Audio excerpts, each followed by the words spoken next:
Então, boa tarde, gente. Sejam todos muito bem-vindos a este momento. Nós estamos nesta mesa redonda para falar sobre as pesquisas integradas em Restingas, uma experiência da rede Beira-Mar do PPBio Restinga, né? Então, com muita alegria que eu estou aqui com vocês para a gente comentar um pouco sobre o desenvolvimento de algumas pesquisas que estão acontecendo a partir do programa de pesquisa em biodiversidade da Restinga, né? Eu sou Rodrigo José Araújo de Jesus, sou biólogo formado pela UFRB, sou mestre em recursos genéticos vegetais, também pela UFRB e pela Embrapa, e atualmente eu estou no doutorado em botânica pela Universidade Estadual de Feira de Santana. E hoje eu estou nesse lugar de mediação, mas também faço parte do PPBio Restinga. Então, a gente vai falar um pouco sobre, primeiramente, o que é Restinga, né? Restinga é um ecossistema muito interessante, porque ocupa quase toda a faixa litorânea do Brasil, né? Então, a gente tem uma extensa faixa litorânea do Brasil e nós temos Restinga em quase toda ela. E essa vegetação, esse ecossistema é muito associado ao domínio fitogeográfico da Mata Atlântica, né?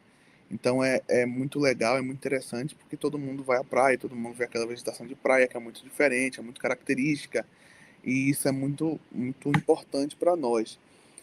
Além disso, a Restinga também, né, abriga uma quantidade de fitofisionomias muito características, né, e estão dispostas em mosaico, né, tem uma diversidade muito grande. A ecologia de cada uma dessas fitofisionomias é muito restrita, muito característica. Isso é muito, muito importante da gente poder observar.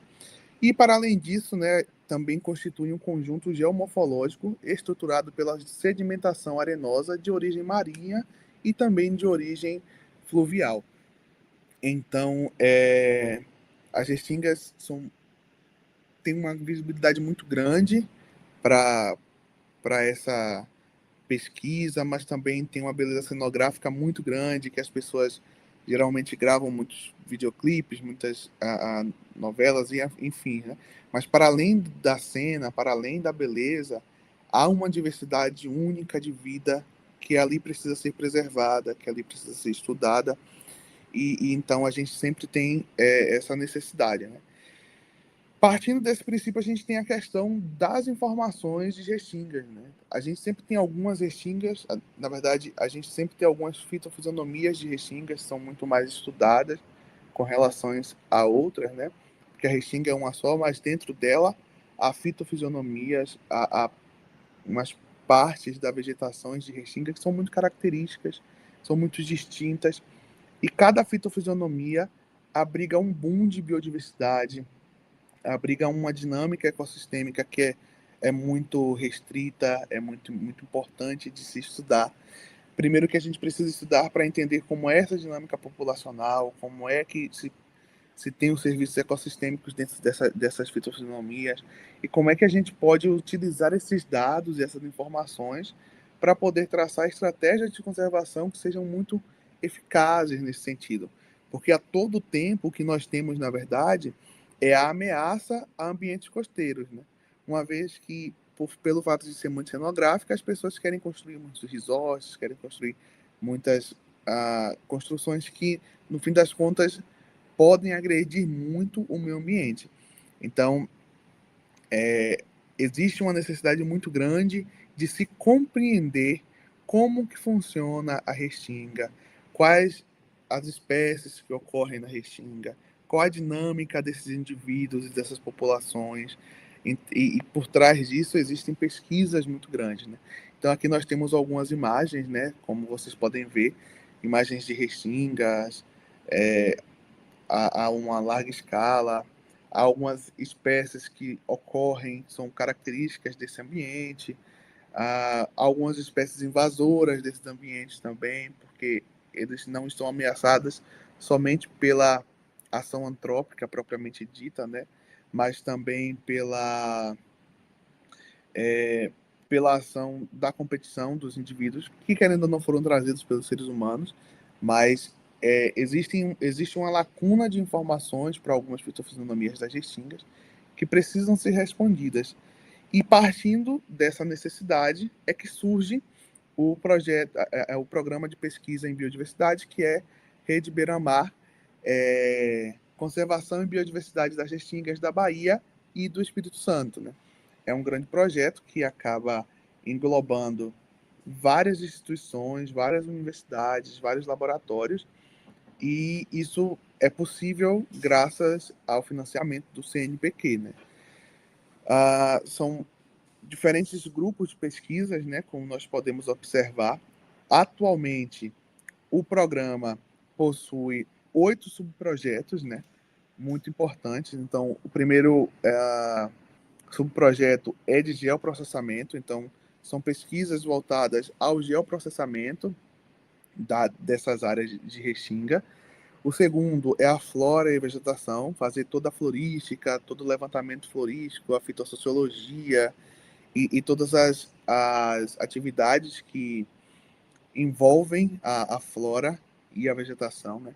O terceiro é a diversidade genética, né? O mapeamento genético, fazer os barcodes, entender a dinâmica populacional, fazer as modelagens, tudo isso com base na genética desses vegetais. O segundo é a diversidade de micro-organismos, né? Trabalhar com os micro-organismos e entender como esses micro-organismos estão distribuídos e quais são eles e qual é o papel deles, né? É muito importante. O outro subprojeto, inclusive, o quinto subprojeto, é sobre as abelhas, né? Os estudos com as abelhas, a sustentabilidade e seus potenciais dessas abelhas nesses ambientes de restingas e a sua importância.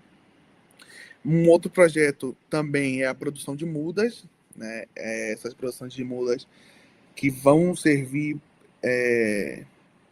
para vários outros fins lá na frente, né? Então, quais são as formas de se produzir mudas de restinga que existem atualmente, né? Isso é muito importante de se perguntar e trazer outras formas de metodologia para essas restingas.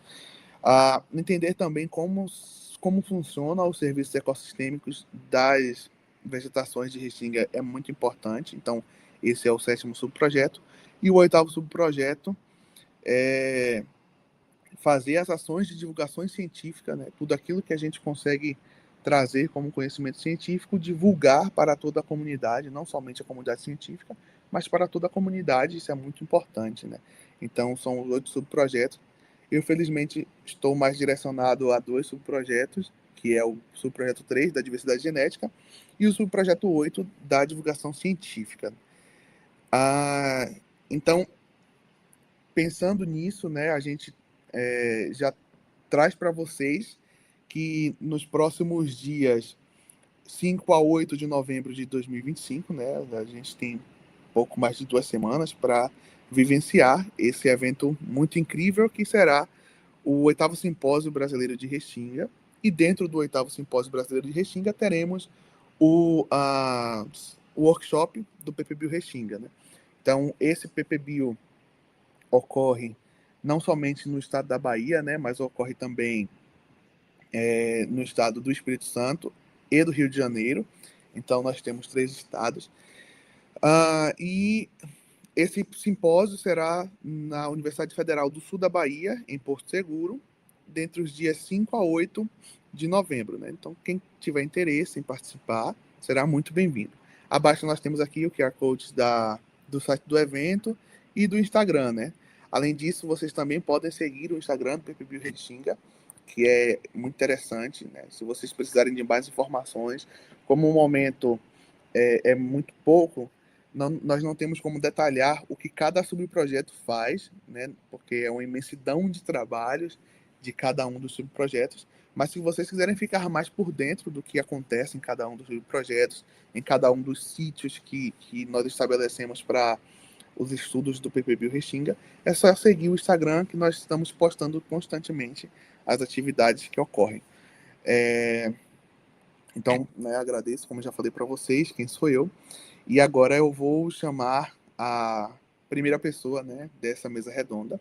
Nós teremos 4 pessoas para falar hoje de diferentes programas de pós-graduações, né, diferentes universidades, porque como é um projeto em rede, a gente tem uma dinâmica de interagir entre várias universidades, entre vários programas de pós-graduação. Então, isso é muito importante para nós, para que nós possamos fortalecer o que a gente encontra de dados e como a gente faz a nossa pesquisa, tá? E a primeira pessoa que eu convido agora é a Andressa, né? Andressa é bacharela em biologia, também pela Universidade Federal do Recôncavo da Bahia. E Andressa atualmente está no mestrado em recursos genéticos vegetais, que é da UFRB e da Embrapa. Então, Andressa, prazer tê-la aqui e a palavra é toda sua.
Oi, boa tarde. Vocês podem me ouvir?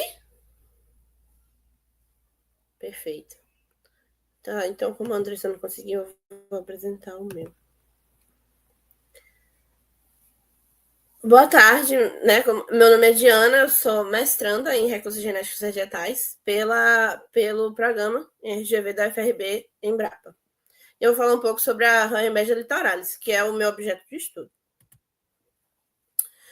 Ranhamedia litoralis ela é uma planta da família Bromeliácea.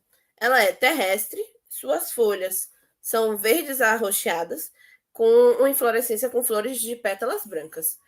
Ela, ela tem um grande potencial ornamental e por isso ela é muito vítima do extrativismo para a composição de parques de jardins.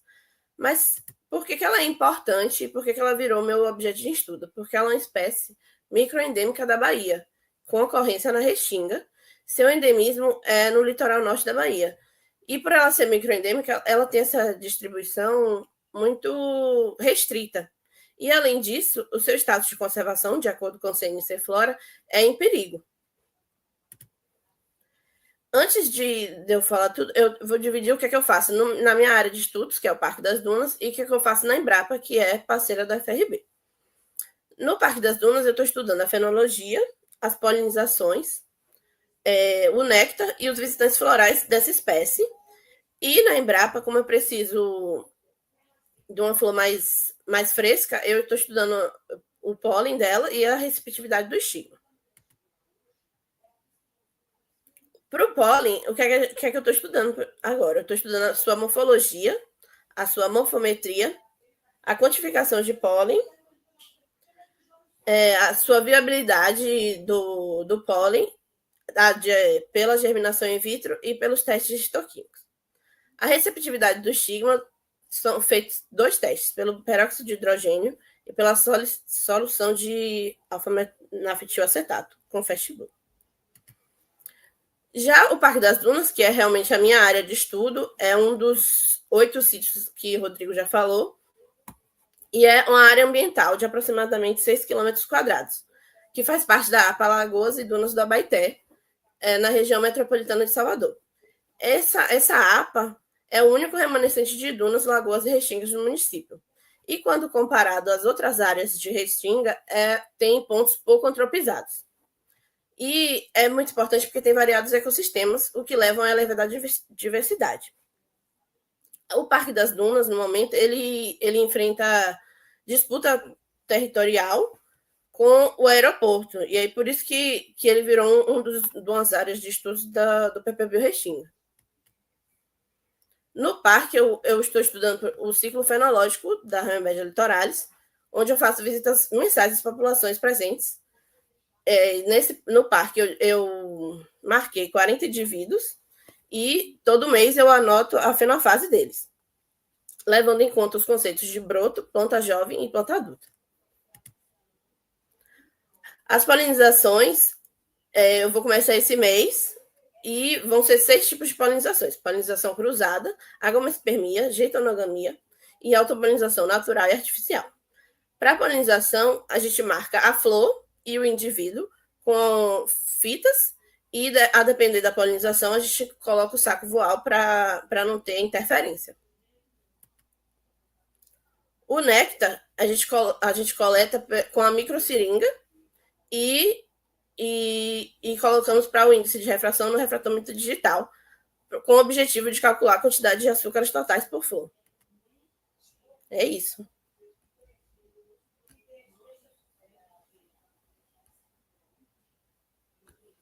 E agora?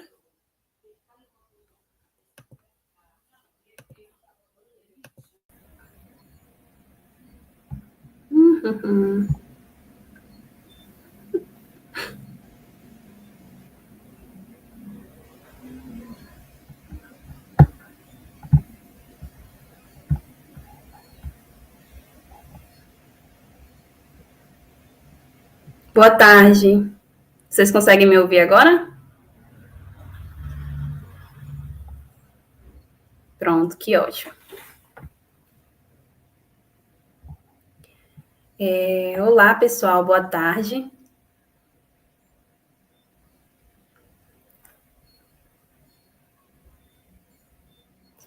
Eu me chamo, como o Rodrigo já me apresentou, né? Eu sou Andressa Milani, teve algum probleminha aí com o meu microfone, então eu vou dando seguimento agora, né, à apresentação. Bom, então, meu projeto, né, de dissertação, minha dissertação, ela envolve, né, genômica e modelagem, e eu trouxe essa apresentação aqui para vocês um pouquinho, né, para falar a respeito, né, das restingas, com a titulação, né, das restingas ao genoma, explorando a diversidade em matéria arenária, e também da Brevicálix, que são pertencentes à família Arecácea. E eu tenho como a orientadora a doutora Patrícia Luz Ribeiro e como co-orientador o doutor Cássio Vanderberg. Bom, esse gênero, né, de Elagoptera, ele pertence à família Arecácea, representa a terceira família botânica mais importante em questões de sua utilidade para a humanidade.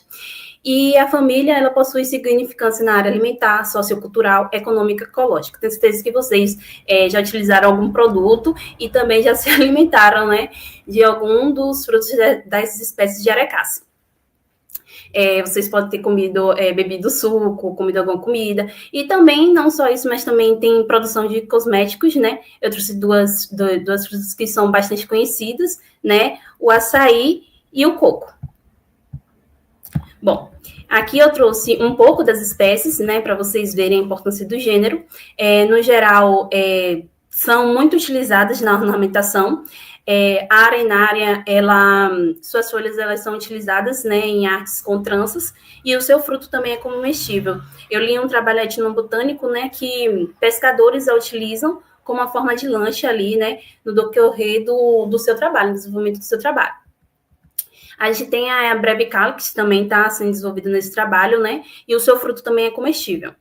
A gente tem a campestre, que também possui fruto comestível, e também o seu chá ele é utilizado para tratar infecções oftalmológicas, né? Achei bastante interessante. A caudensis, o seu palmito é utilizado na alimentação, e a Leucocalix, ela é ecológica, ela é usada, né? Tem uma grande importância ecológica. Seu fruto também é utilizado na alimentação pela fauna. E a gente tem, por último, a robusta. Ela tem também um fruto que é comestível e também tem o potencial ornamental. Bom, aqui eu trago algumas imagens, né, da arenária e fazendo durante o processo de coleta e desenvolvimento da pesquisa, né, pelos locais que a gente passou, foi bastante interessante, porque a gente viu cada pessoa, cada população, né, cada região tinha um nome popular para essa espécie. Então, a gente tinha que mostrar a imagem. Aí, às vezes, quando a gente ia na espécie, não era a espécie, era outra. Então, as duas espécies, tanto a arenária quanto a Brevicalix, ela tem alguns nomes populares que são semelhantes. Então, e elas também têm, assim, algumas coisas que são interessantes. Se você não tiver esse olhar minucioso, né, para olhar os detalhes dela, elas acabam sendo semelhantes para a população. Então, a gente acabou até tendo essas questões aí da população estar confundindo, porque a gente chega num local de coleta, às vezes tem que perguntar informação e tudo mais. E também, outro tipo de uma pesquisa informal que eu vi, né, a arenária, ela também é utilizada para a produção de bebida. Essa imagem aí que eu trago para vocês, eu achei ela no Instagram. Bom, a arenária, ela ocorre, né, tem essas ocorrências confirmadas no Nordeste, na Bahia e no Sergipe, e também no Sudeste, Espírito Santo, Rio de Janeiro e São Paulo, com o domínio fitogeográfico ali da Caatinga. Perdão, gente, Mata Atlântica, eu confundi com a Brevicalix, perdão. Já aqui na Brevicalix, né, a gente tem a ocorrência confirmada dela aqui no Nordeste, né, na Bahia, no Sergipe, né, e aqui sim a gente tem os domínios fitogeográficos, a Caatinga e a Mata Atlântica. Aí aqui eu trago, né, o porquê falar dessas espécies, né, que são espécies que têm, assim, porque elas foram escolhidas, né? Elas tiveram uma fácil visualização em campo, elas têm uma importância ali para o ecossistema, são plantas de áreas da Restinga, né? Então, como a gente está desenvolvendo esse trabalho na Restinga, elas têm essa importância, elas são emblemáticas das Restingas, e também para recurso genético para diferentes áreas da pesquisa.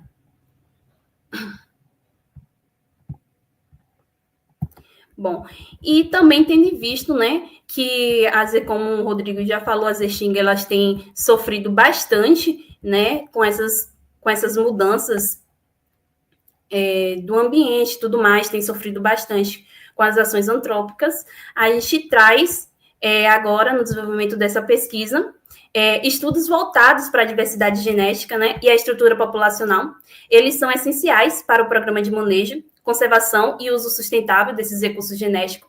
E a partir da genômica, o que a gente consegue? Da genômica populacional vegetal, a gente consegue realizar sequenciamento e análise dessa população, do genoma dos individuais, permitindo, né, que os estudos sejam realizados em diversas áreas.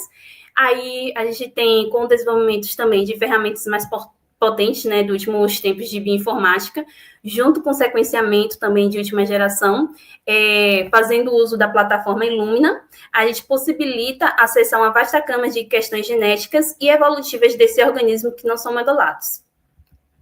Então, com o uso de marcadores, os SNPs, que são marcadores de polimorfismos de nucleotídeos únicos, eles são bastante abundantes no genoma do organismo, né? Com eles é possível a gente observar mutações nos genomas do organismo, e com isso a gente vai possibilitar que aconteça estudos de identificações de regiões do genoma que estão sofrendo a seleção natural, e também vai ajudar a gente a entender a diversidade dessas espécies. Já com a modelagem de nicho, né, onde várias pesquisas estão sendo agora atualmente desenvolvidas a partir do uso da ferramenta de modelagem de nicho, como estimar invasões biológicas, né, estudos para a conservação de espécies, espécies ameaçadas, indicar também a distribuição geográfica de uma espécie no passado, e também a gente consegue ter a sua previsão para o futuro. Tendo em vista que a gente está tendo essas modificações no ambiente, a gente consegue fazer a seleção, né, de pacotes de variáveis ambientais e implicar essas questões sobre essas espécies, sobre a distribuição delas. Então, a gente consegue essa hipótese, né, com o local onde ela de fato está ocorrendo, e com determinadas condições ela pode, aí a gente pode ver se determinadas condições ela pode sobreviver e se reproduzir em outros lugares sobre as mesmas condições. A gente faz tipo esse levantamento. E aqui, né, essa pesquisa está sendo desenvolvida principalmente no projeto associado 3. Então, tendo em vista, né, que essas espécies, elas são emblemáticas para e ecologicamente importantes para a Restinga, elas poderão ser ecologicamente e geneticamente ameaçadas no futuro. E também a gente também vai buscar entender, né, a diversidade genética das espécies estão geograficamente estruturada considerando a fragmentação das Restingas.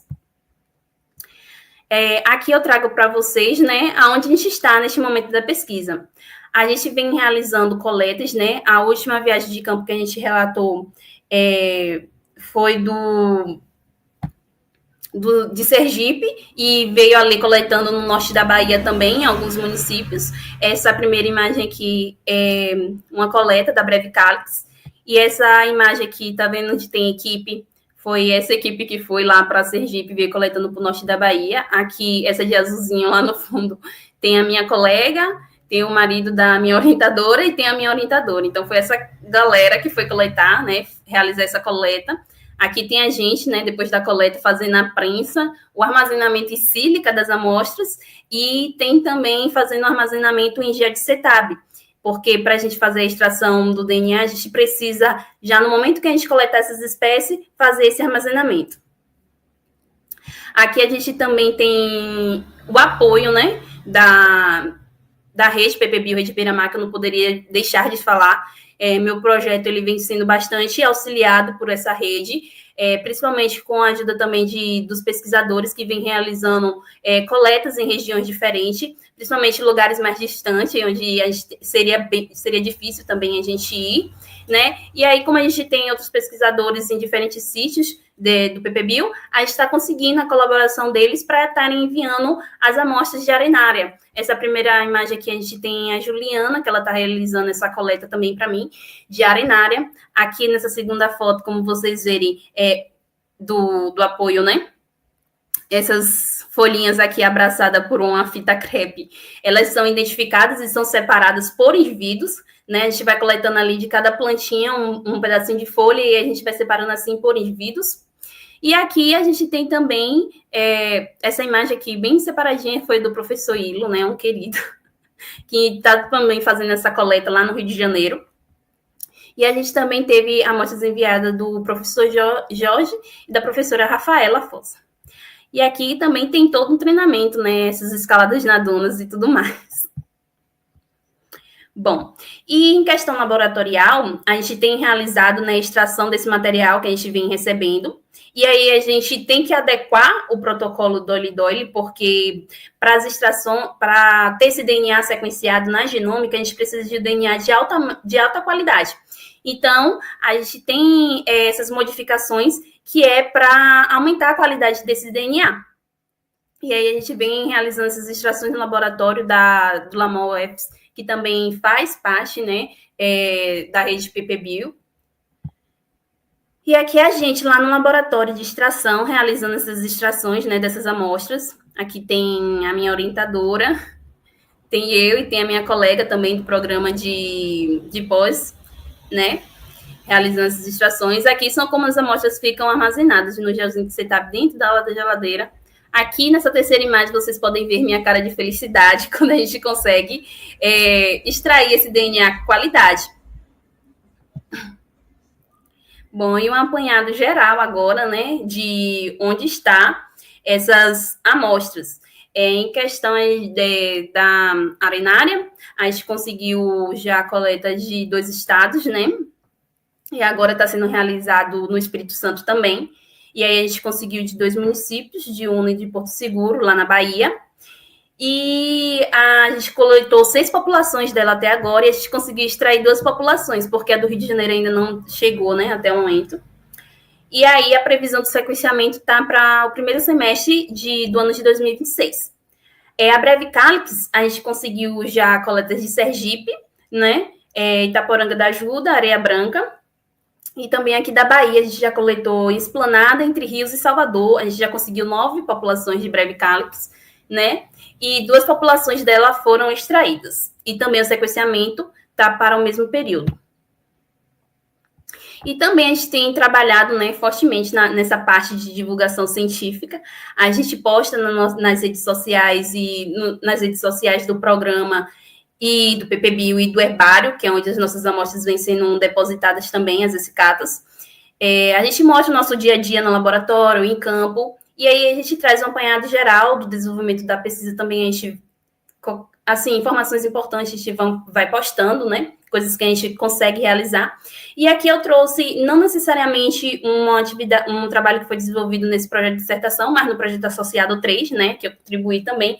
Esse manual aqui de coleta de extração, que está disponível lá na nossa rede social do PPBio. É muito interessante, foi um manual que a gente montou, né, para mostrar aos pesquisadores como fazer essa coleta em campo para ter a extração de DNA de qualidade. Então é isso, pessoal. Obrigada. Muito obrigado, Andressa. Muito obrigado, Diana. Nossa, realmente muito trabalho. E o bom é ver que uma das piores partes já foi, que foi coletar os indivíduos. Agora, a outra pior parte é extrair o DNA, mas também é uma coisa muito divertida, né? Mas assim a gente segue. E aí a gente vê a dificuldade, as alegrias de todo o percurso, né? Fazer ciência é realmente algo fascinante, mas não deixa de ser um turbilhão de emoções, né? Então, muito obrigado mais uma vez. As perguntas, pessoal, vocês podem fazer, tá? E aí, no final de todas as apresentações, a gente vai trazer a tela de todo mundo e aí a gente responde as perguntas. Mas, enquanto isso, vocês podem ir fazendo as perguntas no chat, tá? Podem fazer muitas perguntas, porque tá todo mundo disposto a responder pergunta aqui. Então, dando continuidade, nós convidamos a Neivson Brito.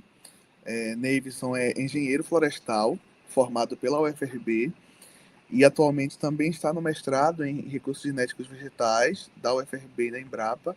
Então, Neivson, muito obrigado por aceitar o convite, e a palavra é toda sua. Olá, boa tarde. Todo mundo me ouve? Eu espero que sim. Perfeito, pessoal. Bom, gente, como o Rodrigo, né, já fez as apresentações, então eu acho necessário me apresentar. Bom, como a gente está tratando aqui a temática dessa nossa mesa redonda, são as restingas, né, e formas de se conservar as restingas, né, juntamente com o projeto PPBio Rede Beira-Mar. Então, a ideia é a gente trazer o que a gente está desenvolvendo nas nossas pesquisas de mestrado, nossas pesquisas de doutorado, e como que isso pode estar agregando para estratégias de conservação desses ambientes, tá? Bom, o meu trabalho ele está relacionado à invasão biológica. A biologia da invasão biológica é uma temática extremamente importante, porque iremos trabalhar com algumas plantas que, eventualmente, causam problemas a lugares onde elas não deveriam estar, tá bom? E, a partir disso, eu vou falar brevemente, né, sobre um pouco dessa temática e alguns resultados, né, e alguns dados que eu já consegui encontrar, né, no desenvolvimento da minha pesquisa. Bom, a minha apresentação é titulada Restingas em Risco. Quando há invasibilidade, abre espaço para espécies invasoras. Bom, é... Bom, como foi apresentado pelo Rodrigo, né, sobre as restingas, a importância da restinga, ela vai trazer essa importância ecológica, né, abrigando espécies que são adaptadas a esse clima desafiador das restingas, né? Então, por ela apresentar diversas fitofisionomias, então a gente vai ter uma alta biodiversidade de espécies nesses locais, tá? E aí, a restinga, ela também oferece diversos serviços ecossistêmicos, com a ocupação dessa vegetação que ocorre, né? Por exemplo, relacionada à proteção costeira, no avanço do mar, né? Ao turismo, e também abriga uma fauna, né? Que também está adaptada a esse ambiente um pouco desafiador, né? Por esse ecossistema trazer essa importância ecológica, tá? Então, é necessário que a gente entenda quais problemas, né, e quais impactos que podem estar afetando as restingas.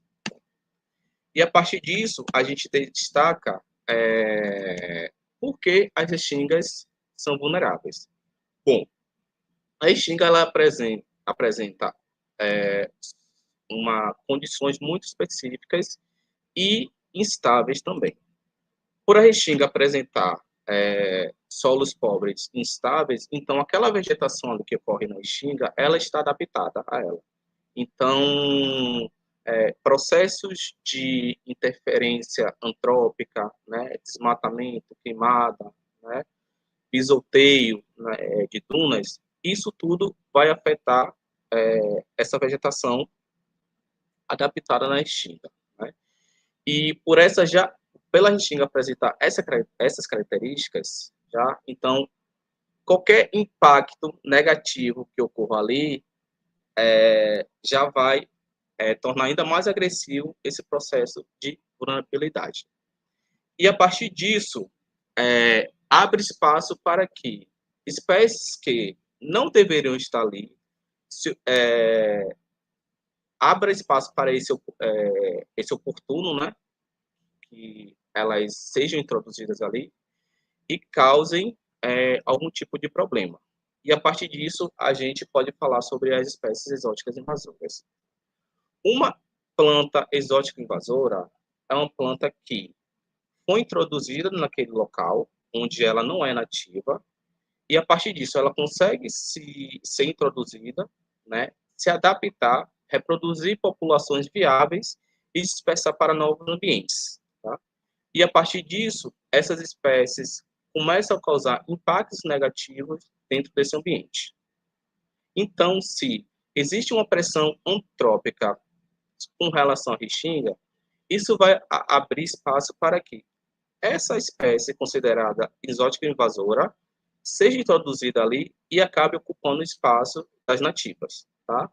Então, a invasibilidade é a fragilidade que um ambiente, um ecossistema, esteja receptível à introdução dessas espécies exóticas invasoras, tá? Então, é a suscetibilidade que a restinga vai ter por conta dessa pressão antrópica de degradação do ambiente, né, como eu citei anteriormente, de invasão biológica.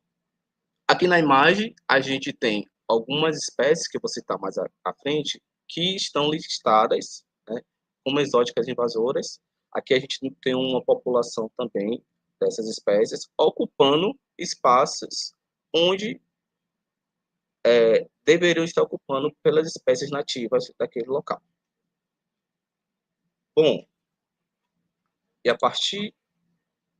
E a partir daí a gente levanta algumas problemáticas, que são os impactos ecológicos que essas espécies causam, né? Alteram a estrutura da vegetação. Como que altera a estrutura da vegetação? Se a gente tem um local onde existe uma predominância de herbáceas, se uma arbórea começa a se estabelecer ali, começa a ocupar aquele espaço e começa a sombrear essa vegetação, então ela vai causar um impacto negativo, já que algumas espécies das restingas precisam de uma alta luminosidade, elas estão adaptadas a essas condições. E aí elas não toleram sombreamento. A partir disso, vai ter um impacto negativo, onde essas espécies não vão conseguir se desenvolver, não vão conseguir prosperar, e isso vai causar um impacto negativo para as espécies nativas daquele local. Reduz a diversidade florística, porque se eu tenho um indivíduo invasor ali, e ele consegue se estabelecer muito bem, começa a formar populações viáveis e se dispersar, então a gente só vai ter um indivíduo ali, e vai reduzir totalmente a diversidade de espécies, principalmente nativas daquele local. Tá? E, além disso, vai ter uma modificação no microclima e do solo, já que algumas espécies, né, consideradas invasoras, elas têm uma alta competição, é uma característica dessas espécies, e aí, para ela se adaptar, ela libera algumas substâncias, tá? E aí inibe que outras espécies consideradas nativas daquele local possam se estabelecer. Um exemplo disso, a gente tem aqui, na APA de Guaibim, aqui na Bahia, uma herbácea, né, que ela se alastrou nessa área e ela conseguiu dominar totalmente esse local. Então, se a gente visualizar, só tem ela aqui. Então, ela conseguiu se estabelecer muito bem e outras herbáceas nativas daquele local não conseguem se desenvolver aqui e acabam perdendo espaço para essas invasoras. Aqui a gente tem uma área um pouco mais conservada, uma fitofisionomia florestal lá na Restinga, totalmente diferente dessa imagem. Então, para vocês visualizarem o impacto que essas exóticas invasoras causam dentro da Restinga, frente a essa pressão antópica que a Restinga já sofre. Tá? E aqui eu trago algumas plantas invasoras que estão listadas já, né, que já são reconhecidas pelo Ministério do Meio Ambiente. A gente tem uma lista oficial tanto de plantas, animais e micro-organismos, né, de espécies que já tem todo um histórico de invasão, já existe dados, né, que afirmam, né, o seu potencial de invasão em diversos ambientes, mas aqui eu trago espécies que já ocorrem dentro da Restinga, já existem registros de vários indivíduos. Aqui nessa primeira imagem, a gente vai ter aqui a amendoeira da praia, a Terminalia catapa, que é uma arbórea. Eu não sei se vocês conhecem, mas a Terminalia, ela vai causar esse sombreamento e aí vai causar o deslocamento dessas espécies. Tá? Além disso, ela tem um potencial de crescimento muito rápido, então ela consegue competir com arbóreas nativas dentro das restingas. Nessa imagem B aqui, a gente vai ter a Leucena, acho que é bastante conhecida. A Leucena, ela já tem esse histórico de invasão em diversos ambientes e também ela consegue se estabelecer muito bem na Restinga, ocupando espaços onde plantas nativas deveriam estar. Tá? Essa outra aqui é uma arbórea, a Syzygium cumini, que é o jamelão. Tá? Foi até uma surpresa para mim quando eu descobri, né? Algumas espécies que são consideradas comuns, né, que são alimentícias, né, ou que são utilizadas para ornamentação ou arborização urbana, quando elas conseguem se estabelecer, por exemplo, na Restinga, ela traz impactos negativos. Ela também desloca espécies nativas, ela causa esse sombreamento, ela tem um crescimento muito rápido, ela tem um processo de competição através da alelopatia. Então, por essas características da biologia da planta, né, então elas conseguem estabelecer muito bem nesses ambientes e ir ocupando cada vez mais esses espaços. Outra espécie, não sei se vocês conhecem, é a Casuarina equisetifolia, que é um pinheiro da praia, que ele acaba sendo muito comum também. A gente vai ter o Pinus. O Pinus, ele é utilizado, né, em plantios comerciais, para uso de celulose e da madeira. Porém, quando ele avança para a restinga, ele se estabelece na restinga, ele se torna uma espécie invasora, porque ele vai ocupar espaços onde plantas herbáceas deveriam estar, mas a gente tem uma espécie arbórea que vai impactar toda a estrutura ali do solo, vai causar sombreamento, vai causar competição, então, e tudo isso desfavorece as espécies nativas daquele local. A gente vai ter a crotalária também, e aqui também a acácia. Então, todas essas fotos que eu trouxe aqui para vocês foram encontradas na Restinga, e essas espécies já estão bem estabelecidas, né? Já existe um grupo de indivíduos já, e ela acaba ocupando mais espaços, né? Sem um controle ou sem uma estratégia de manejo. E aí,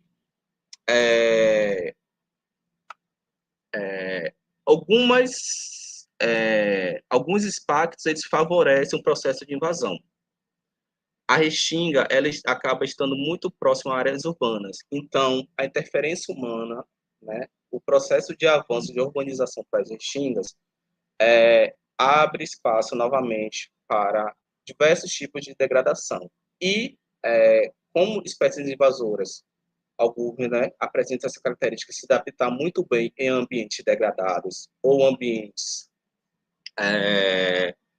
com pouca estrutura de solos férteis e tal, então elas conseguem se adaptar muito bem. Né? Um outro processo é a degradação e queimadas, ausência de manejo e controle dessas exóticas invasoras, e também a dispersão trópica, né? Que o viés, né, humano e a invasão biológica, eles andam muito lado a lado ali. Porque o ser humano, ele é um vetor, um dos principais vetores de dispersão de espécies exóticas invasoras. Bom, a partir da minha pesquisa, eu vou trazer alguns dados já que a gente conseguiu levantar a partir de dados já disponíveis, né? E um deles é um trabalho que a gente apresentou no Congresso, tá? O levantamento de espécies exóticas invasoras da restinga do litoral da Bahia. Tá? E a partir daqui, a gente fez esse recorte para as restingas da Bahia e do Espírito Santo. E a partir disso, a gente trouxe algumas informações relacionadas a aspectos taxonômicos, né? Quais as famílias mais predominantes, níveis de ameaça, né? Outros ambientes que as espécies possam ocorrer, quais são os hábitos mais predominantes, né, que ocorrem. Então, assim, está sendo construída uma listagem de exóticas invasoras para as restingas do estado da Bahia e do Espírito Santo, e nesse post aqui, a gente já tem algumas informações valiosas. Por exemplo, a fabácea, ela apresenta como uma família bastante predominante, né, no número de vírus, só que em alguns estudos de florística e fitossociologia, a família fabácea, ela também predominante. Será que essas espécies não estão ocupando, né, esses ambientes das espécies de fabáceas existentes na restinga? Então, isso é algo para ser respondido. Por exemplo, as arbóreas, elas foram predominantes também. E, como eu citei anteriormente, né, existem diversas características relacionadas a exóticas invasoras com hábito arbóreo que causam impactos na restinga. E aqui a gente teve algumas espécies, né, que tiveram um número grande de registro, como a acácia, a crotalária, a Psidium, né, a goiabeira, a yuca e essa orquídea aqui, a Oceoclades maculata também. Bom, um outro resultado, né, que a gente conseguiu desenvolver foi com relação à Casuarina quesetifolia. A gente utilizou dados de ocorrência da casuarina presente nas restingas da Bahia do Espírito Santo e realizou uma projeção para o futuro. Mas para que isso? Para a gente saber se, com o impacto das mudanças climáticas para o futuro, será que se a casuarina vai ganhar ou perder área? Será que ela vai avançar para novas áreas ou será que ela vai perder área? E a partir disso, a gente conseguiu visualizar que aqui no estado da Bahia, né, nessa região aqui mais próxima, que é a região metropolitana de Salvador, ela acaba perdendo área. Porém, quando a gente chega aqui para o extremo sul, ela avança, consegue avançar, né? Aqui em verde. Agora aqui para todo o estado aqui, toda a restinga aqui do Espírito Santo, a casuarina ganha área.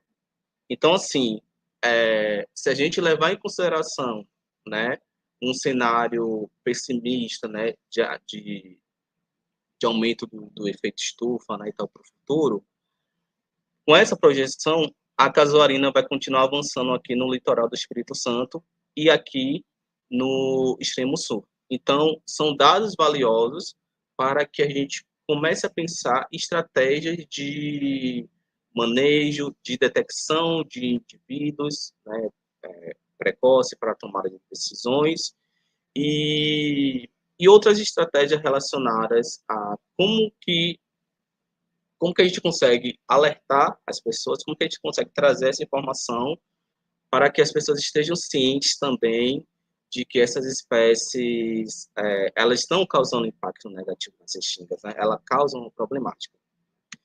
Um outro estudo foi mais na linha da divulgação científica, que a gente trouxe algumas informações para que as pessoas conheçam a casuarina, né? Como falar para as pessoas que o pinheiro da praia, Casuarina quesetifolia, é uma espécie exótica invasora.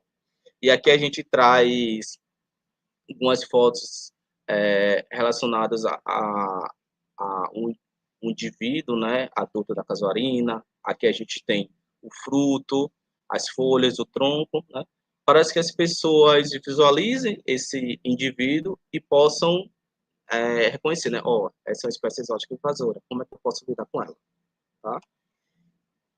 Bom, mas como que a gente consegue lidar com exóticas invasoras que já estão presentes na restinga e que já tem um histórico de invasão, a partir do processo de monitoramento e mapeamento, né? A gente conhecendo e a gente tendo uma lista de espécies, a partir daí a gente consegue criar estratégias de ações, né? Se é com a remoção dessas espécies desses locais, né? Que é com plantio de espécies nativas também, né? Políticas públicas e fiscalização é extremamente importante, né? A gente ter listas estaduais de espécies invasoras de cada estado, isso é extremamente importante também. A gente ter estratégias de manejo, né? Verificar qual melhor estratégia é interessante para trabalhar com essa espécie que está invadindo o ambiente de restinga. Será que o corte é ideal? Será que a aplicação de algum defensivo é interessante? Né? Como que a gente pode lidar com invasões biológicas nesse local? Então, a gente tendo essas informações valiosas, a gente consegue ter um melhor direcionamento para a tomada de decisões. Tá? Bom, gente, era isso que eu queria trazer para vocês, um pouco do que eu estou trabalhando, né? E qualquer dúvida, eu estou à disposição. Muito obrigado.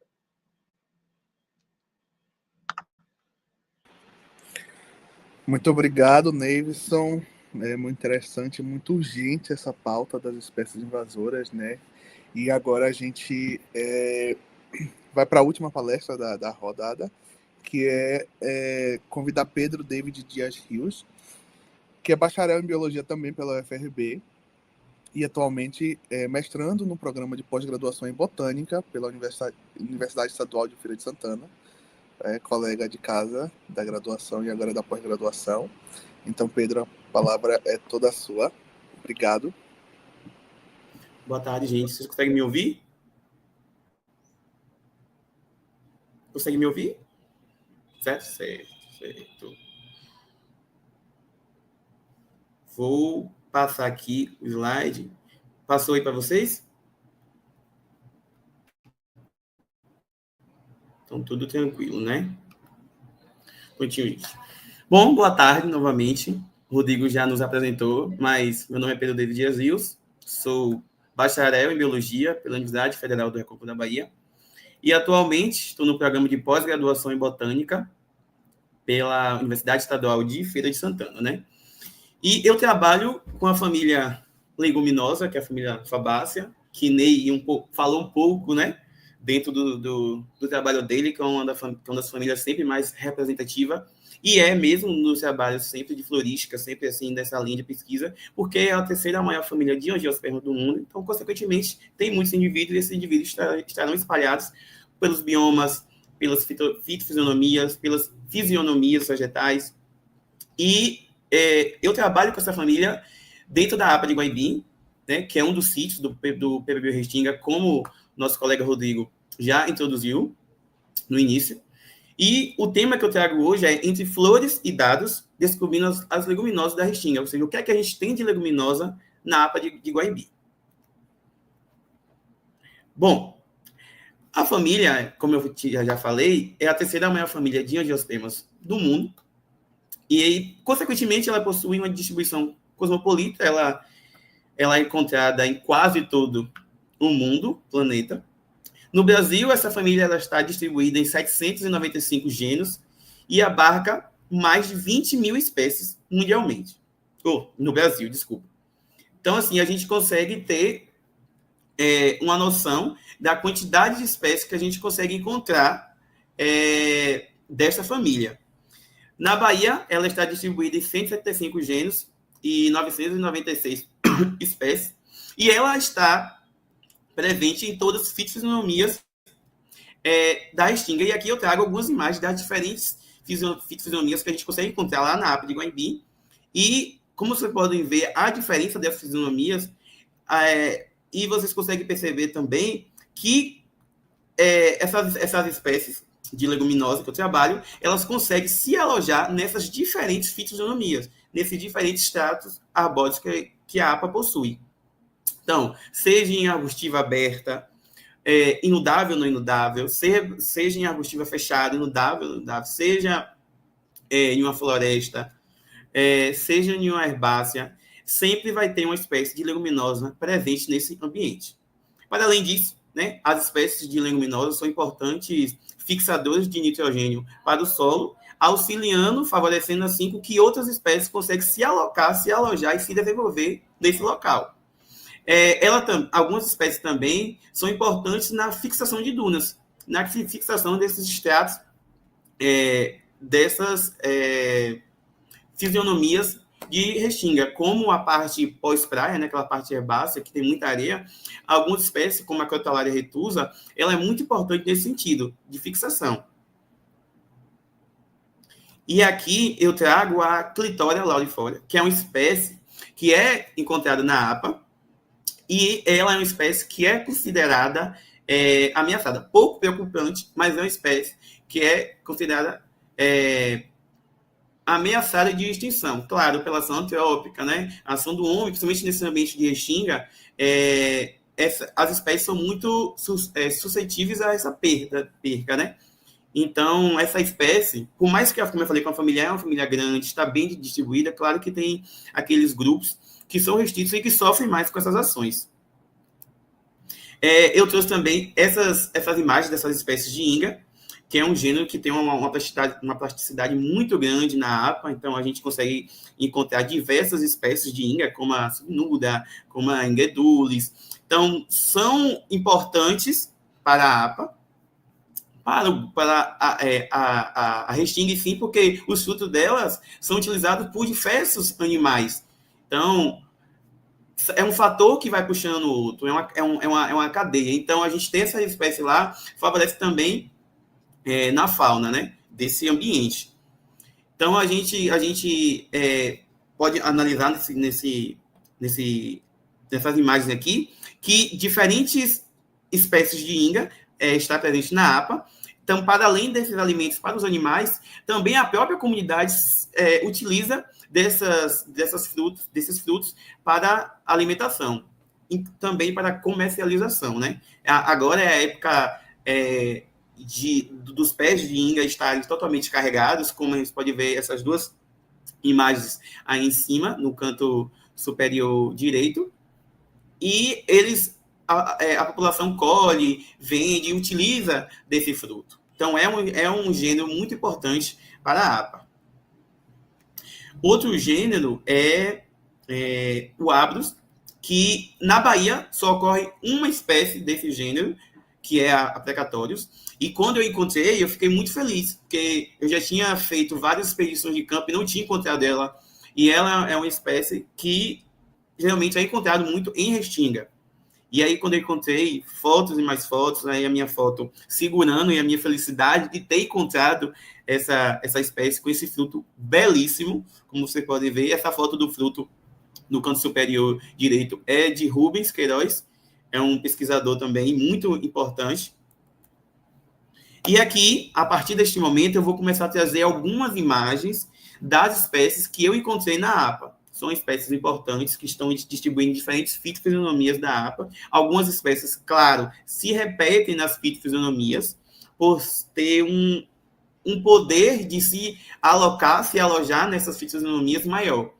Claro, também tem aquelas espécies que são restritas a algumas fitofisionomias, como a Guilandina bonduki, que é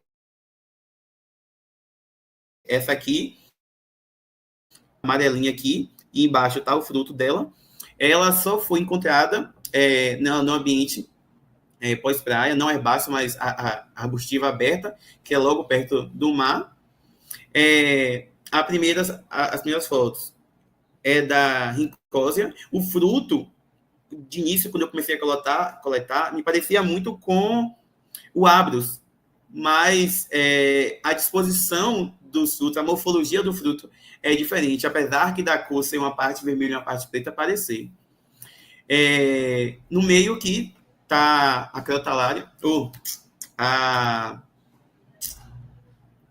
Canavalha rósea, que é logo pós-praia. Ela fica bem naquela arbustiva perto da praia, onde a gente consegue ver logo. Ela é responsável por fixação, né, dessa área, ela consegue proteger. A última imagem é a de um Desmodium barbato, é uma espécie que está presente em quase todas as fitofisionomias, em ambiente alagado, em ambiente inundado, em ambiente não também inundado nem alagado, ela está presente. Aqui eu trago também, essa daqui é a Stylosantes guianensis, eu só encontrei ela em uma arbustiva aberta, não encontrei ela em mais nenhum lugar, seguido também da Macropitilium, dessa vermelhinha aqui, também só encontrei ela, inclusive as duas estavam perto uma da outra, só encontrei ambas nesse ambiente, não encontrei mais ambiente nenhum. Cá tem outro desmódio, né, outra espécie de desmódio, que é um desmódio adcendens, e é uma espécie que está também distribuída em quase todas as fitofisionomias da APA. Aqui eu trago também a Centrosema brasiliano, que é uma espécie que também está muito distribuída na arbustiva aberta, na arbustiva fechada, na pós-praia ali. Não encontrei ela na florestal. Seguindo de Sena, a Sena na florestal ela muito presente, principalmente eu encontrei ela nas trilhas que tem dentro da área florestal. Ela se aloja assim logo na borda dessas trilhas, dessas matas, com as suas flores vistosas, amarelas, que quem passa enxerga logo, porque elas são sempre muito cheias, sempre muito vistosas, seguindo do fruto e da flor aqui embaixo, da sopa tomentosa, que é uma espécie também muito importante para a restinga, está presente em quase todas as restingas. nesse canto aqui que eu estou circulando, se vocês conseguem ver, né? Eu circulando, que é o canto direito, a gente tem também essa espécie de centrosema. Aqui eu trago, no canto esquerdo, a dalbeja, com suas flores brancas e seus frutos. Geralmente, todas as vezes que eu fui a campo, sempre encontrava ela com flor, com fruto, seguido da vigna marina. Ela está logo pós-praia. Eu só encontrei ela em um único lugar, que foi na parte de Guaibizinho, lá em Guaibi. Só encontrei ela lá. E, por incrível que pareça, ela estava muito perto de um lugar que tinha muito lixo. E só foi encontrado ela nesse ambiente. E aí o que me preocupa se é um ambiente que está com lixo, é um ambiente que é muito antropizado, ou seja, tem muita ação humana ali. Não sei se quando eu for novamente eu vou achar essa espécie. Por isso, né, que é muito importante esse trabalho que a gente faz, né? Eu, Diana, Neveson, Andressa, Rodrigo também tem a pesquisa dele. Muito importante a gente fazer esse trabalho de coleta, de identificação, de deposição em um herbário, porque são esses registros que a gente tem, e a gente sabe que a ação humana, que a ação antrópica é constantemente absurda, avassaladora. Então, esses trabalhos, essas linhas de pesquisa que a gente promove, que a gente faz, é muito importante. Outra espécie muito, muito comum dentro da APA, que eu achei, é a Estilosantes viscosa, que é essa do meio aqui. Ela tem uma característica muito importante, que são suas glândulas nos seus tricomas, que quando a gente pega ela, a gente sente a mão grudando, então é uma característica dessa espécie. E outra espécie também que é muito comum, inclusive as duas eu achei sempre muito uma perto da outra, é a Camacrista, que ela tem uma plasticidade dentro da APA muito grande. Eu encontrei ela já na borda da florestal, já encontrei na pós-praia, na herbácea, na arbustiva aberta, na arbustiva fechada. Então, ela consegue se adaptar a diferentes tipos de fitosionomias que a restinga tem. Então, olha a importância que essa espécie tem. Como ela consegue lidar com esses ambientes muito bem, ela consegue, na pós-praia, naquele ambiente ali de areia, fixar também esses ambientes, protegendo aquela área.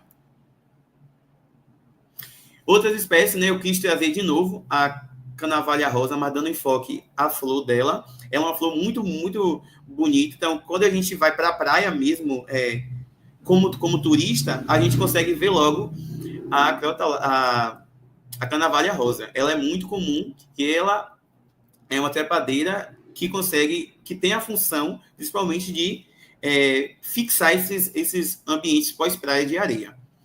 Outra espécie que eu encontrei é a mimosa. A mimosa é considerada uma planta muito ruderal, mas eu não encontrei ela em poucos lugares dentro da APA, geralmente em ambientes que tem a ação humana de questão de manejo de animais, né, de gados. Ela gosta desse ambiente e ela estava lá. Outra espécie, que é a de cima aí, outra espécie de sena. Embaixo, aqui eu trago fruto, né? Embaixo eu trago fruto de uma espécie que foi alterado o gênero. Antes ela era uma Abarema filamentosa, e ela saiu desse gênero Abarema, e agora é a Jupumba filamentosa. Então tem algumas pessoas ainda que vão identificar esse material, essa espécie, e colocam como Abarema. Mas ela houve essa mudança nomenclatural, e agora ela é Jupumba filamentosa, e ela também encontrei ela em alguns lugares sempre de mata, né, sempre de florestal, dentro da APA. Outra espécie é a que nosso colega Neves falou, que é a Caça-Manjo. A Caça-Manjo, ela está muito distribuída dentro da APA, ela é uma espécie invasora, mas ela, por ser uma espécie invasora, né, ela consegue se alojar em vários fitonomias dentro da APA. Então eu encontrei vários, inclusive, também brotinhos dela nascendo. Então, consequentemente, ela está tomando espaço dentro da APA, conseguindo se adaptar a esses ambientes muito bem, né, independente da fitofisionomia. Sobre a questão da divulgação científica, né, que meus colegas falaram, a gente promove, né, a gente tenta passar para o pessoal o que a gente trabalha, o que a gente está desenvolvendo dentro desses projetos, dentro desse trabalho, seja na APA de Goibi, seja no Parque das Dunas, seja em outros sítios, né, dentro do PPBio Restinga. Então, haverá agora em Porto Seguro, como o Rodrigo falou no início, o simpósio de Restinga, e eu vou levar um pedaço, uma estrutura de todo minha linha de trabalho, né, no meu mestrado, intitulado como a diversidade papilonoide, né, da família leguminosa para a APA, ou seja, o que é que eu tenho dessa subfamília na APA? Então, eu vou levar um pouco dessas espécies, um pouco de como a espécie dessa família está distribuída nas fitonomias. Outro trabalho também foi no congresso, onde eu analisei a diversidade e a similaridade das leguminosas nas extintas do Brasil todo. Então, isso foi feito, né, claro, em sites, né, a partir dos estudos florídeos que já foram publicados, inclusive para a APA de Guaibi, que tem um trabalho já do professor Márcio Martins. Então, são trabalhos que a gente leva para esses eventos, congressos, simpósios, reuniões, que a gente mostra o que está sendo desenvolvido, o que é que a gente tem nesses sítios, o que é que a gente está promovendo no sítio. E outro trabalho que foi publicado recentemente foi um artigo na Botânica Pública contando as belezas da família na APA. E aí a gente deu enfoque a uma fitofisionomia, né? Eu, juntamente com a minha colega Abinailda, com a professora Lidiane, com o professor Luciano Paganucci e com a minha orientadora Patrícia Luiz. Então, a gente trouxe um pouquinho do que encontrar em uma única fitofisionomia de leguminosa. Então, a gente achou essas espécies, como vocês podem ver aqui nessa tabela, a gente tem 3 subfamílias, sendo que a papilonoide é a mais representativa, claro, é a maior subfamília dentro do grupo, né? Ela abarca cerca de 70% dos seus representantes. Então, aqui também a gente traz, eu trago, né, que está no artigo, né, essa prancha de algumas dessas espécies que são importantes para a APA. Então, à medida que a gente vai avançando, a gente vai publicando esses dados, a gente vai levando esses dados para que ações sejam subsidiadas nessas áreas, no Parque das Dunas, na APA de Guaibi, nos outros sítios, né, como a Andressa falou, lá o de Aracaju, que ela vem coletando pela costa. Então, esses trabalhos fornecem subsídios para que essas áreas sejam protegidas. E eu agradeço pela atenção, agradeço pela oportunidade.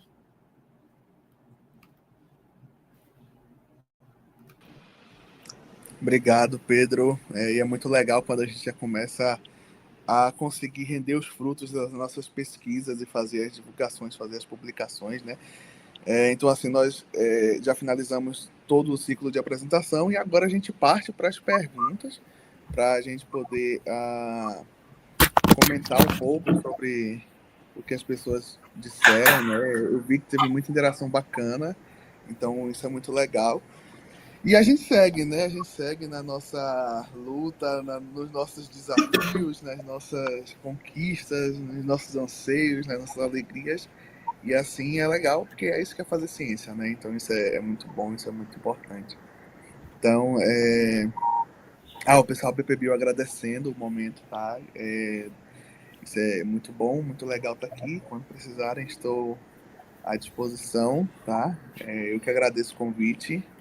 A Ingrid está parabenizando e falando sobre a necessidade de um olhar para o Abaeté, né? Principalmente que é numa área muito antropizada, né? Muito próxima da capital, então realmente o cuidado tem que ser maior, o apelo tem que ser maior, porque as pessoas precisam entender a importância desses e dos demais ecossistemas, né? Então isso é muito importante. A Samile parabeniza a Andressa pela apresentação e pergunta se a espécie de seu estudo funciona como nucleadoras de restinga. Então, Andressa, como é que essa espécie funciona na restinga? Boa tarde, Samile. Obrigada pela pergunta. Então, essas espécies, eu não li nenhum trabalho até o presente momento falando que elas são necessariamente nucleadoras. Eu já vi um trabalho de desenvolvimento falando que ela tem a Lagoptéria arenária, ela tem um potencial para ser, devido às suas características morfológicas. A gente tem, né, muitos trabalhos falando que ela é uma espécie facilitadora de moita, né? Ela é agregadora, ela funciona ali, né, transformando, criando um microambiente para que outras espécies elas podem estar colonizando aquele ambiente, digamos assim. Ela cria um microambiente mais ideal, né, por conta das suas sombras, as suas folhas, quando elas vão caindo também, ela vai causando ali a modificação no solo. Então, elas são facilitadoras de moita, mas até o presente momento eu não li nenhum trabalho necessariamente dizendo que elas são nucleadoras.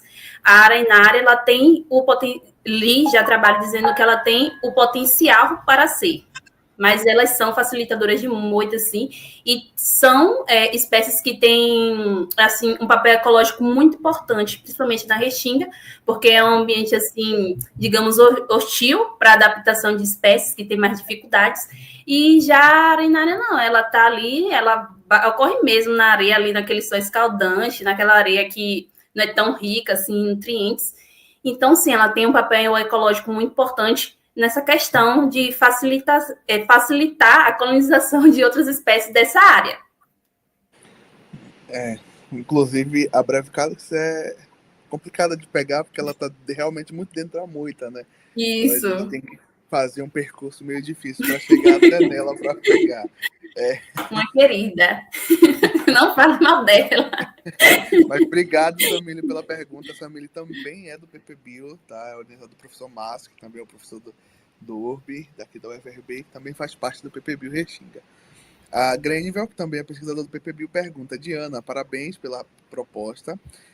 Como teus dados podem subsidiar a conservação dessa espécie? E a outra pergunta é: tem alguma proposta de associar com a vulnerabilidade de espécie às mudanças climáticas?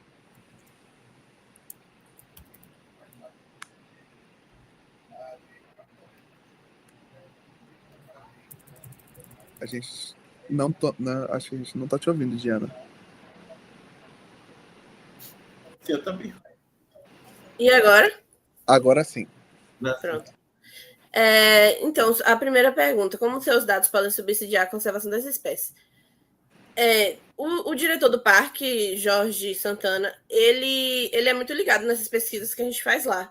E aí ele usa desses resultados das nossas pesquisas como argumentos na hora da questão do que ele está sobre a manutenção do parque, sobre como vai dividir o território ali, porque o parque, para quem não sabe, ele é do lado do aeroporto. Inclusive, a questão sonora auxilia ali né? Atrapalha ali os animais da região e tal.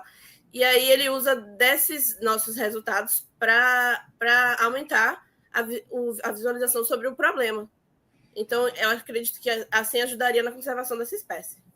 Agora, proposta para associar com a vulnerabilidade de espécies às mudanças climáticas, a gente vai estudar também os efeitos de borda dessa espécie, para saber como é que funciona o ecossistema ali que ela está inserida, e acredito que isso vai ajudar. Trabalho muito interessante, né? E aí vamos ver o que os dados vão nos mostrar lá na frente, né? Então é muito interessante promover essa pesquisa, dar esse pontapé para a gente poder entender melhor como a planta se comporta e a partir daí traçar outras perguntas, né? A partir das primeiras perguntas sendo respondidas, outras vão surgir. Grandivel novamente fala: Ney, parabéns pela aula que deu. Mas se fosse para escolher alguma espécie invasora mais urgente para fazer um manejo na Restinga, qual seria essa espécie?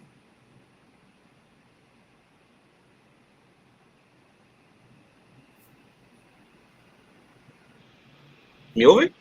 Sim. Aqui. Tá. Bom, olha, pensando nas espécies, né, da minha listagem, eu acho que a gente tem um olhar mais preocupante assim para a casuarina quisitifolia. Por quê? Porque a casuarina ela é muito parecida com o pinus, né? Só que ela é um angiospermo, né? Ela vai produzir frutos ali. E por ela já ter o histórico de utilização para arborização urbana e também para fixação de dunas, né?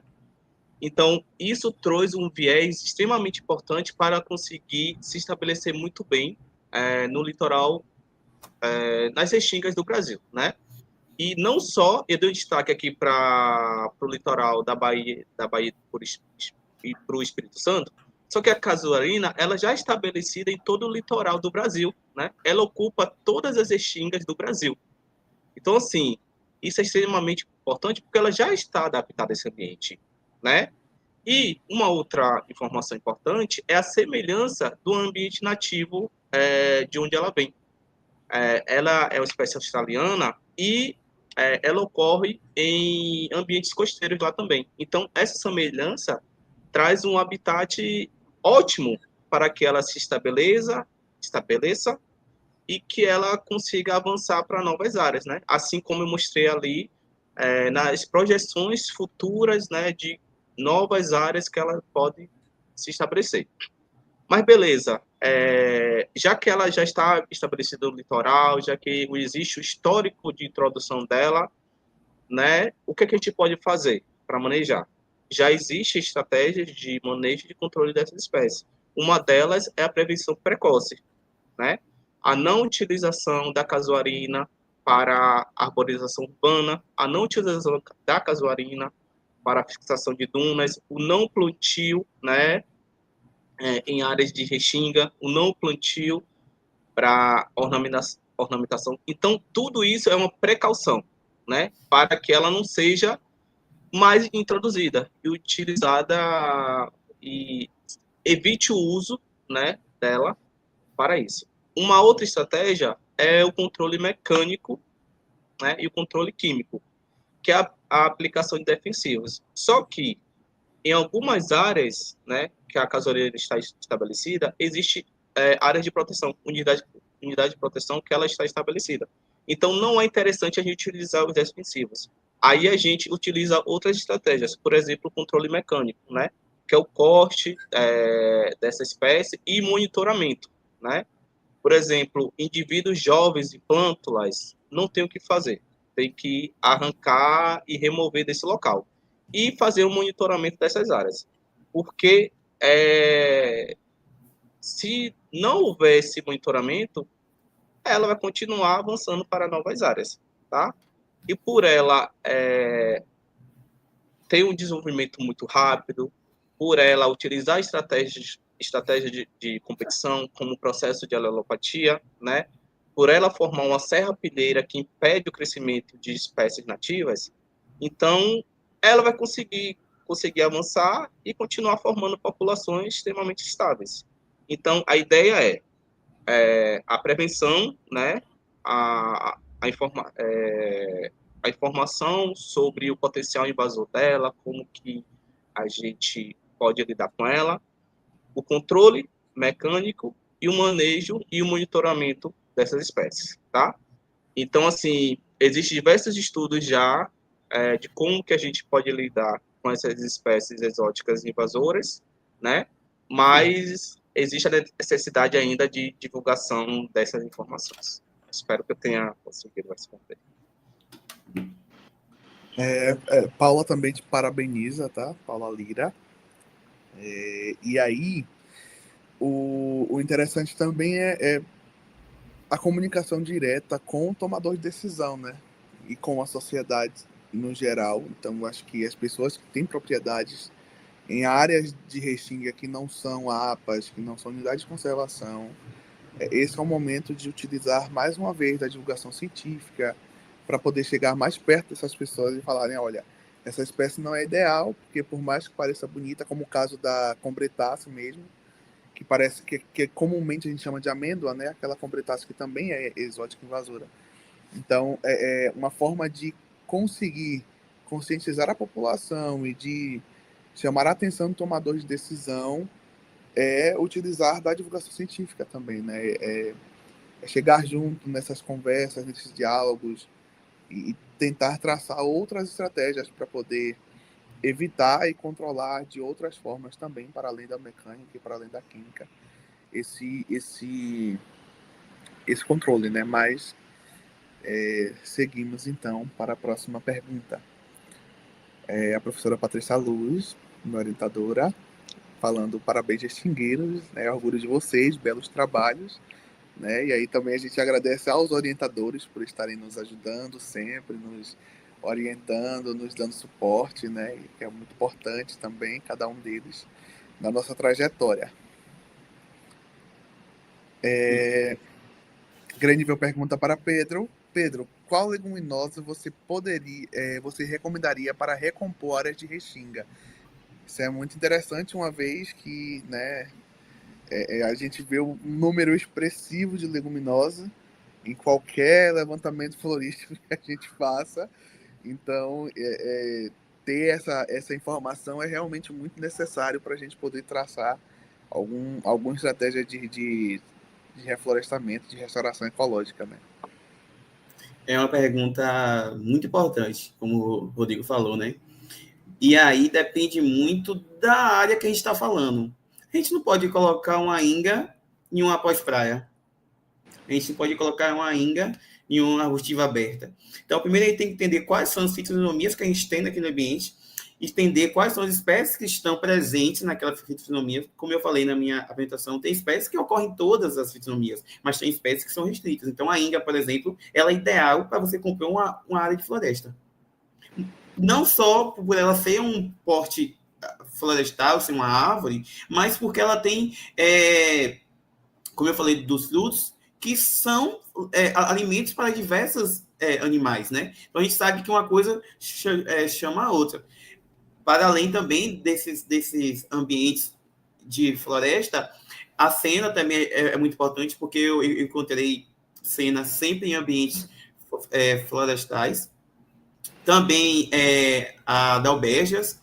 A Dalbergia também são esses ambientes florestais. Para um ambiente de uma arbustiva fechada, eu acho que a espécie importantes, assim, tanto a arbustiva aberta quanto a arbustiva fechada, eu encontrei a centrosema. Por incrível que pareça, ela sempre estava por cima, então eu acho que ela é importante. Se ela está conseguindo lidar muito bem naquele ambiente, e diferentemente de uma área florestal, então acho que naquele ambiente seria bom a gente utilizar dela, né? E um ambiente herbáceo, pós-praia, aquele ambiente que sofre muito mais ação antrópica, então eu acho que a gente manter aquela espécie como a Canavalha rosa, como a Camaicrista, como os Estilosantes guianenses, que são espécies que estão sempre nesses ambientes e que são espécies que são fixadoras desses ambientes, mesmo ambiente de dunas, né? Que sofre muito a questão do vento e tal, que são outros fatores que podem influenciar nessas áreas. Em ambientes inundados ou alagados, muitas espécies, as espécies que são mais importantes também, dentre todos esses estudos de coletas que eu fiz, a Camaicrista novamente, um Estilosantes. Então, são espécies que elas conseguem se adaptar muito bem a esses ambientes. E, claro, né, como eu falei, como eu dei o exemplo da Inga, reformulando, para além de fornecerem subsídios, como eu falei, da fixação desses ambientes, como de dunas, também fornece a fixação de nitrogênio no solo, ou seja, favorece o crescimento, o desenvolvimento de outras espécies nessas diferentes fitofisionomias. Também fornece de alimentos para a população, né? Claro, algumas famílias podem utilizar desses frutos como renda, e também em questão da fauna, que a fauna e a flora elas caminham junto, não são coisas separadas. Então, eu acho que entender essas espécies, como ocorrem nessas fitonomias, que é o estudo que eu estou fazendo, esse levantamento florístico dessas diferentes fitonomias, e aí, a partir disso, saber lidar, direcionar qual a espécie melhor para cada ambiente. Um ambiente pós-praia é diferente de um ambiente florestal. E um ambiente de uma arbustiva aberta, que está entre duas matas, é totalmente diferente de uma arbustiva aberta que está logo pós-praia. Então, entender esses ambientes, saber quais são as espécies que ocorrem lá, é o que vai direcionar para qual espécie que a gente pode alocar desses ambientes. É muito interessante, muito legal. O Graniva parabeniza mais uma vez a todos e deseja sucesso na conclusão das pesquisas, né? E que assim seja, já pesquisas concluídas e artigos publicados. E a professora Patrícia pergunta: Restingueiros, trabalhar em Restinga tem um lado bom e um lado ruim? Qual seria cada Então, um? Então, eu acho que o lado ruim, eu acho que é o medo de eu vou fazer uma coleta hoje, semana que vem eu posso não mais achar esse material, porque a ação antrópica, principalmente nesse ambiente de Restinga, né, é avassaladora. Então, eu acho que, para mim, o meu maior medo é esse, eu coletar essa semana a espécie, eu for semana que vem não tá mais lá. A parte boa é que é uma praia, né, gente? A gente tá ali olhando para aquele marzão verde lindo, olhando para a gente, e acho que é bom. Eu ia falar essa mesma questão do Pedro, a questão da ação antrópica também, para mim, é um lado ruim. Somente quando a gente vai realizar coletas na Restinga, a gente vê uma coisa que a gente vê muito forte, a especulação imobiliária agindo, e então é uma coisa muito triste, muito, muito triste.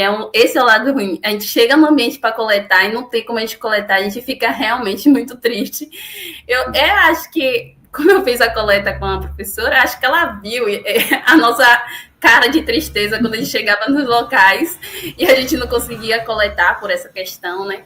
Então, para mim também esse é o lado ruim, né? Porque realmente é um ambiente, quando a gente conseguia coletar, quando a gente chegava nos ambientes, era uma coisa mais linda que a outra. Era uma vegetação bonita, é lindo. Coletar na Restinga é realmente muito lindo.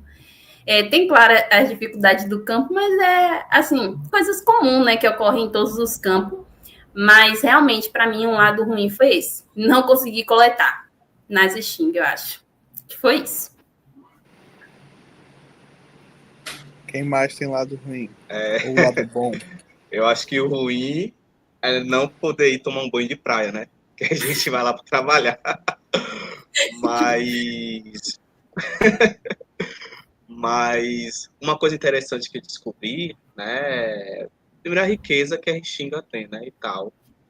E também o impacto que a ação trópica, né? A especulação imobiliária causa dentro das Restingas, né? E abrir espaço, né? Para que essas espécies não nativas ocorram lá, tá?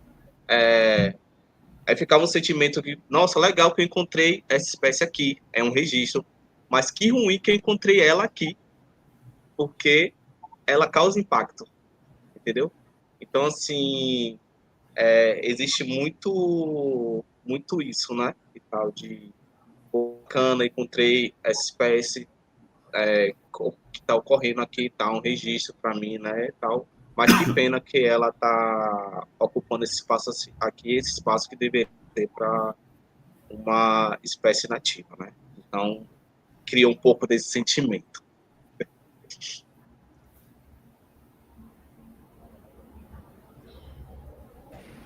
Gente, eu Isso é concordo totalmente com tudo. Da gente trabalhar na praia é muito bom. Agora, o que eu queria dizer, no meu caso, acho que mais específico, é o que está acontecendo essa semana, que está chovendo. E aí, como eu trabalho com pólen, eu não estou tendo como trabalhar. Acho que seria um lado ruim só isso.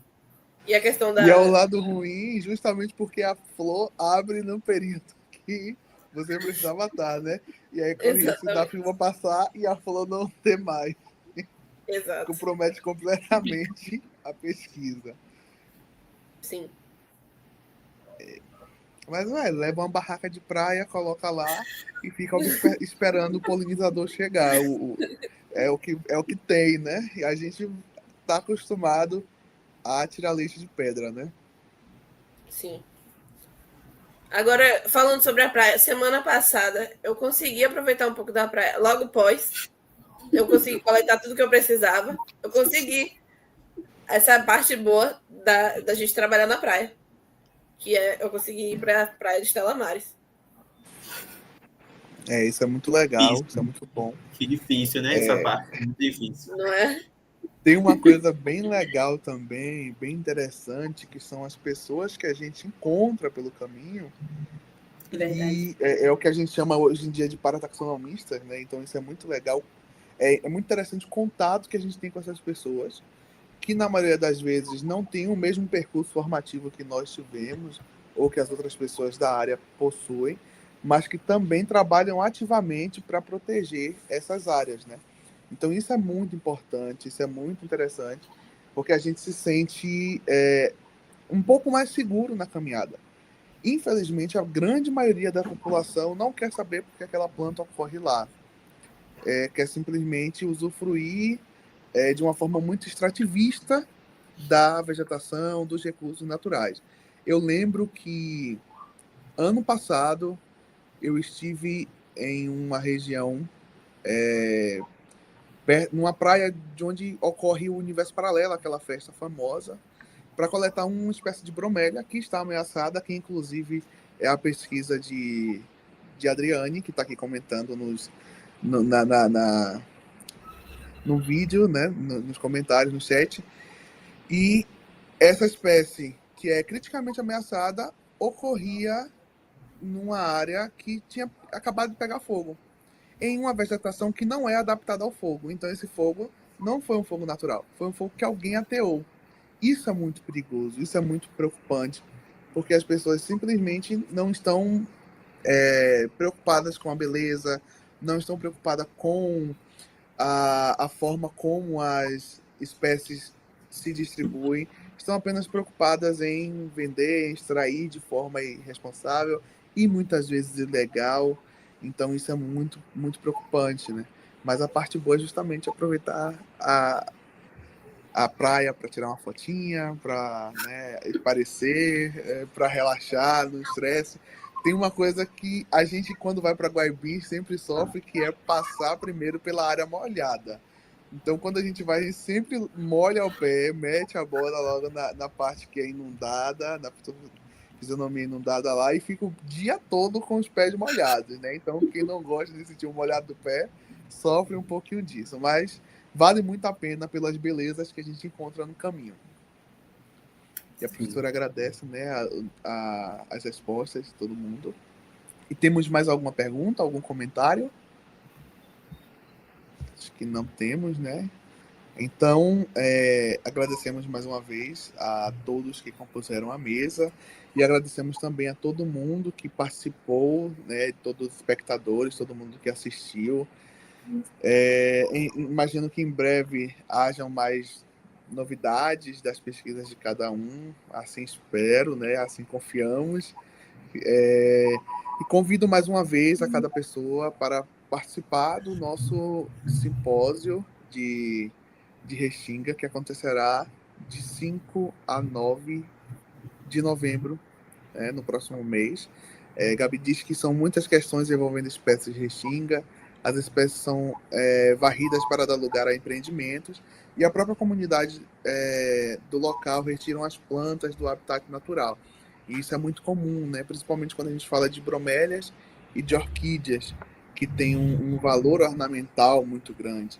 E isso é gritante. A gente precisa ter cuidado, muito cuidado, e ter um forte e um intenso trabalho de conscientização da sociedade, né? Isso que esse talvez é o nosso maior desafio, né? Na devolução daquilo que a gente obteve das perguntas de nossa pesquisa. Mas enfim, contamos com todos vocês, né? Na participação do evento. Sigam as redes sociais, por favor, do PPBio Restinga, né? É @PPBio Restinga. E o PPBio e o evento, né, do simpósio de Restinga.